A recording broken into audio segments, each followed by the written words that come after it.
What I cooked in a day morning breakfast dosa black chana gravy. நான் கொஞ்சம் egg மட்டும் extra போட்டுக்கிட்டேன். லஞ்சுக்கு வந்து குழந்தைக்கு வந்து பிளாக் சன்னா கிரேவி, அவரைக்காய் பொரியல்.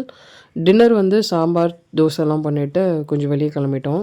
ஸோ மார்னிங் எழுந்தோடனே பிளாக் சன்னா ஊற வச்சதை வந்து தண்ணி ஊற்றி கொஞ்சம் சால்ட் சேர்த்துட்டு வேக வச்சு எடுத்துக்கிட்டேன். ஒரு 5 to 6 விசில்ஸ் வைப்பேன். அப்போ நல்லா சாஃப்டாக குக் ஆகிடும். கொஞ்சம் சாம்பாருக்கு வந்து பருப்பு ஊற வச்சுட்டேன். இந்த சாம்பார் வந்து நான் புளியே சேர்க்காம பண்ணுறேன். ஸோ புளியே சேர்க்காமையே ரொம்ப நல்லாயிருக்கும்.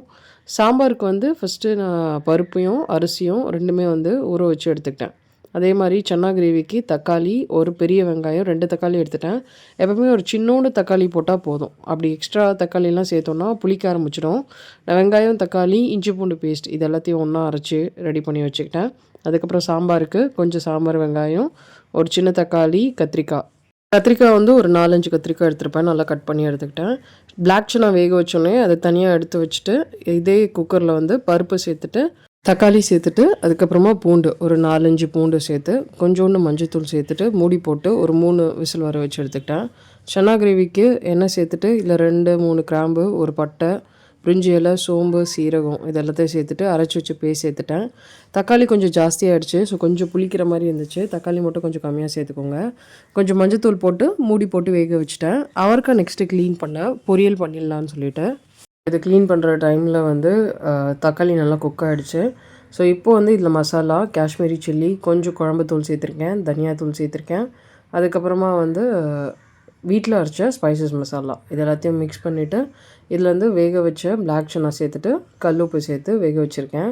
ஸோ ஏற்கனவே சால்ட் சேர்த்துட்டா தான் கொஞ்சம் பார்த்து சேர்த்துருக்கேன் சால்ட்டு. சாம்பாருக்கு நார்மலாக எண்ணெய் ஊற்றி கடுகு, சீரகம், உளுத்தம்பருப்பு, அதுக்கப்புறமா கருவேப்பிலை, வெங்காயம் நல்லா வதங்கினதுக்கப்புறமா நான் அவரைக்காய், அதுக்கப்புறமா கத்திரிக்காய் சேர்த்துருக்கேன்.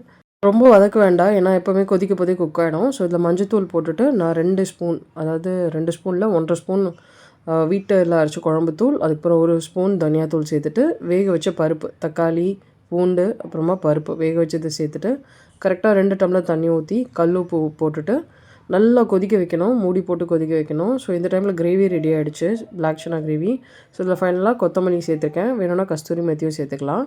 அவரைக்காவும் க்ளீன் பண்ண ஆரம்பித்தேன் சைடில். அதே மாதிரி வந்து சாம்பார் வந்து கொதிச்சதுக்கப்புறமா ஃபைனலாக இதில் வந்து கொஞ்சம் கொத்தமல்லி, அதுக்கப்புறமா வந்து பெருங்காயம் சேர்த்துட்டா ரெடி ஆகிடும். அவரைக்காய் பொரியலுக்கு நான் ஃபஸ்ட்டு கடுகு, சீரகம், உளுத்தம்பருப்பு, காஞ்ச மிளகா போட்டு தாளிச்சிட்டு அவரைக்காய், மஞ்சத்தூள், அப்புறம் உப்பு போட்டுட்டு லைட்டாக அந்த ரா ஸ்மெல் போகிற வரைக்கும் லைட்டாக வதக்கிட்டு தண்ணி கொஞ்சோண்டு ஊற்றிட்டு மூடி வச்சு குக் பண்ண ஆரம்பிச்சிட்டேன்.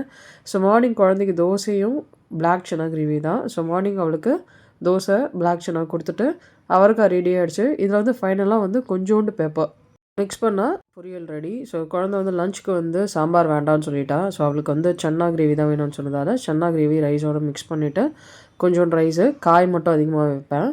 ஸ்கூலில் விட்டுட்டு வந்துட்டு நான் வந்து மார்னிங் பிரேக்ஃபாஸ்ட்டுக்கு 2 முட்டை எக்ஸ்ட்ரா போட்டு உடச்சி ஊற்றிட்டு இதில் கொஞ்சம் மஞ்சத்தூள், சால்ட், நிறைய பெப்பர் போட்டுட்டு திருப்பி 2 சைடு நல்லா குக் பண்ணி காலையில் வந்து எக், அதுக்கப்புறமா வந்து தோசை, இதோட தொட்டுக்க வந்து நான் பிளாக் சன்னா கிரேவி மட்டும் சாப்பிட்டேன்.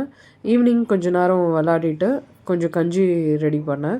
ஸோ கொஞ்சம் பல்லாவரம் சந்தை போகலாம் சொல்லிட்டு வீட்டில் இருக்க மாவில் தோசை ஊற்றிட்டு கொஞ்சம் வீட்டில் சாம்பாரும் இருந்துச்சு. ஸோ தோசை பேக் பண்ணிவிட்டு அதே மாதிரி சாம்பார் நல்லா ஹீட் பண்ணி அதையும் பேக் பண்ணி வச்சுட்டேன்.